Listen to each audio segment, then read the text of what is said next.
chica ဒါဒီဘက်ကသွားလေအဲ့ဘာကြောက်ကြီးလေဒီမှာလမ်းကျိတ်ဆက်လေးရှိရတွေ့လားပြီးရင်ပြောပြလောင်လေးဗဇက်ကလည်းပြောကျွန်တော်တို့ကတော့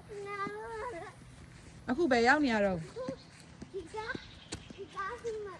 ဂျီကားစီးမှာဗျဒါလေးအရန်မတက်နဲ့လို့